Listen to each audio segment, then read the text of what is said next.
Welcome to Up All Night DIY. I'm Monica. Thanks for joining me.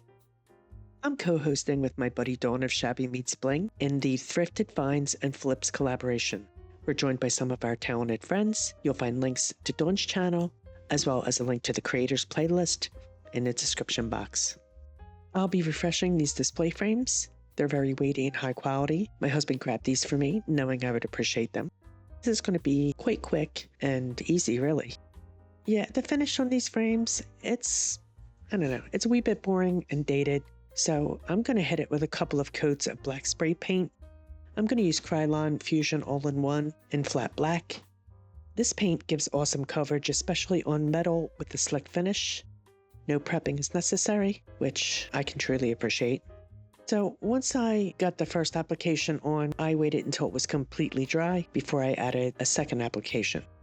To add a little personality to these frames, I'm going to add some checks. I'm using the acrylic paint that I mixed for last week's Manny the Moon. It's a nice warm white color.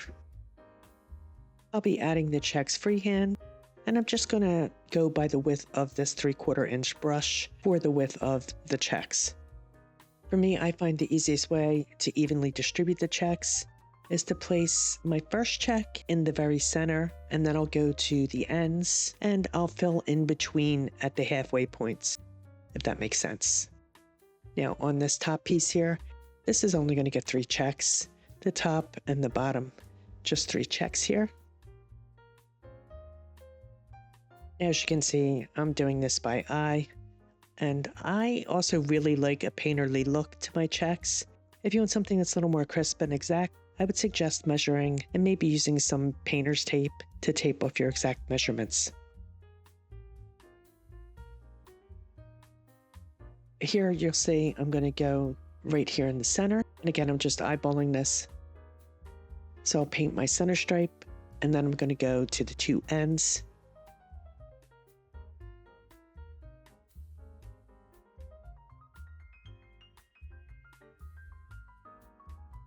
And now I'm going in between the end and the center. See what I mean? And I'm going to repeat that on the other side. Now I have other wooden frames and different elements in my house with the same pattern and the same sort of finish. So I feel like these will coordinate really nicely with the other pieces that I've already made. For a wee bit more embellishment, I'm going to grab my folk art floating medium here. And we're going to do a little shading to our checks. This clear gel here is the floating medium. I'm going to prep my brush with the medium by getting a really good healthy coat on there, really working it into the bristles. I'm going to side load with Ceramcoat Hippo Gray by scooping paint onto the corner of my paintbrush. And I'll stroke the brush onto my plate to blend the medium with the paint on the bristles. This is going to give us a gradient of color from dark to light. To fall on the very edge of the check, I'm going to hold the paint corner of my brush to that edge and stroke to float on the color. And I want to keep it nice and light and feathery. That's why I stroke over it a couple times. Sometimes when you first float the color, it might be a little too harsh of a line. If you go over it, that'll feather it out a wee bit.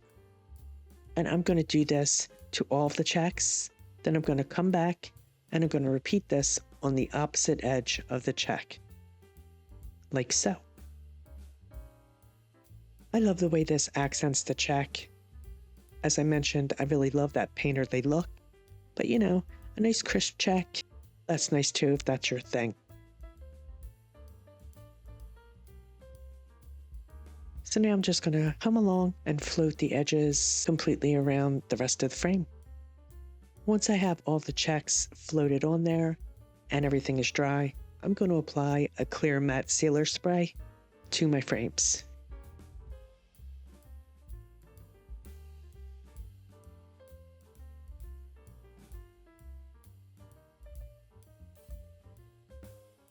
Now, of course, we're going to need something to put in the frames, so I'm going to head over to my Falcon 2 laser cutter to create inserts that I'll be able to reuse.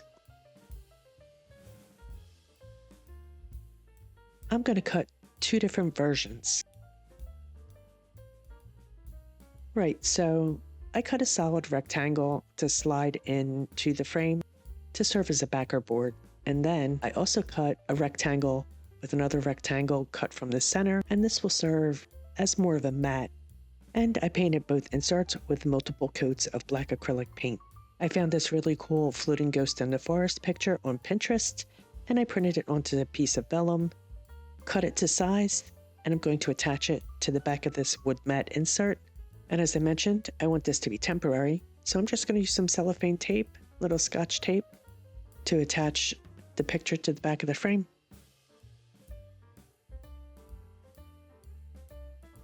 And here we go. We're just going to slide this right into the frame to give you an idea. So cute. Now for our next insert, I found this really cool vintage jack-o'-lantern. He's such a jolly guy. I loaded the image into Photoshop, and now I'm going to do a little tweaking. I'm going to soften this orange color here.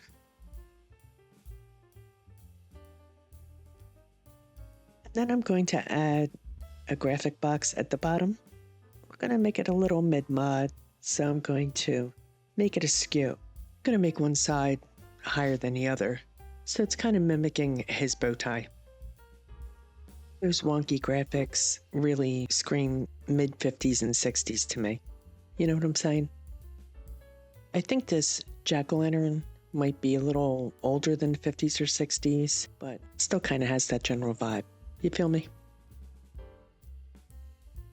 And I'm going to add some text. It's going to say happy haunting. And of course, I'll make it an appropriate size. I printed out my jack-o'-lantern onto a piece of cardstock, and I'm going to use my deco scissors to give it a vintage edge. Of course, if you don't have deco scissors, you could always tear the edges if you're going for that look, and that's normally what I would do. But my hands are bothering me today, and I just felt like the scissors were probably the safest way to go. You know what I'm saying? Now that he's cut out, I'm going to want to add a little distressing to the edges.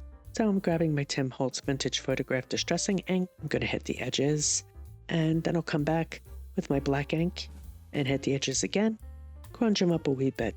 I gotta say, I do love a quick paper project like this. I mean, this is going to be such a quick and easy way to change out the artwork in my frame.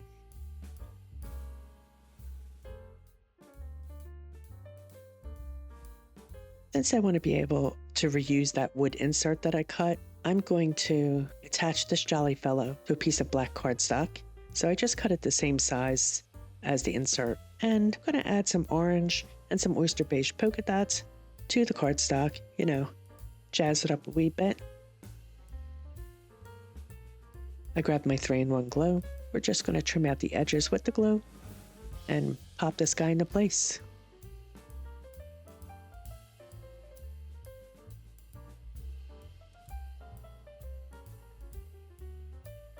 Place my black cardstock over top of my black backing board. I'm just going to slide the insert into place. See, it slides in there super easy, and then I just have to pop the top on, and we're good to go.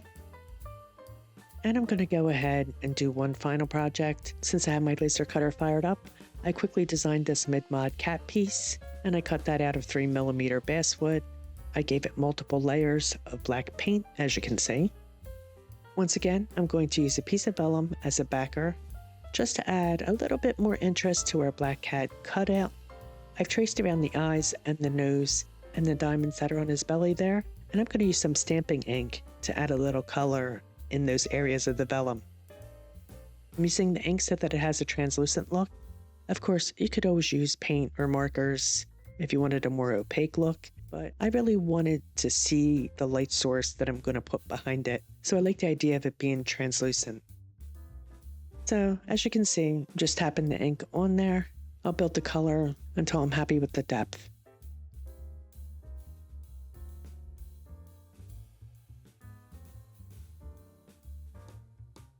I also cut some free quasar stars.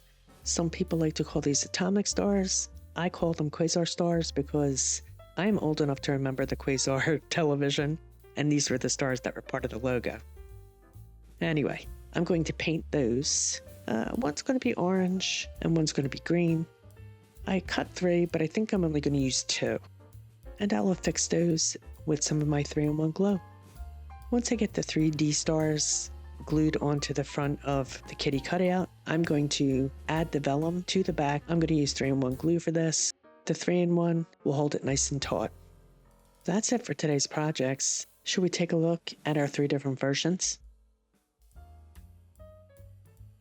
First, we have our hauntingly adorable ghost in the woods. I added a light source behind the frame, and as you can see, I used a bow to hide the mechanics of the light source. It looks really cool when the lights are out. Having the vellum picture surrounded by the black wood mat, I think it really takes it up a notch. Let me know what you think. And here's that adorable, jolly vintage jack-o'-lantern. Love the way this looks. As you can see, I just used a piece of wood as a solid backer, and I can slide any type of paper craft in front of it. In fact, I can even do something 3D if I want, which, you know what, I think I may. The wood backer gives it that extra support. I just love a quick and easy change out. And really, how cute is that vintage jack-o'-lantern? And finally, my mid-mod cat cutout with the vellum backer. Once again, I'll be adding a light source behind this. I love this too. In fact, I think this might be my favorite. I hope you liked today's projects. Please let me know which one is your favorite. Be sure to check out Dawn's channel, as well as the playlist. You'll find links for both in the description box. Be sure to watch everybody's videos and show everyone some love. Please like, share, comment, and subscribe, and all that good stuff.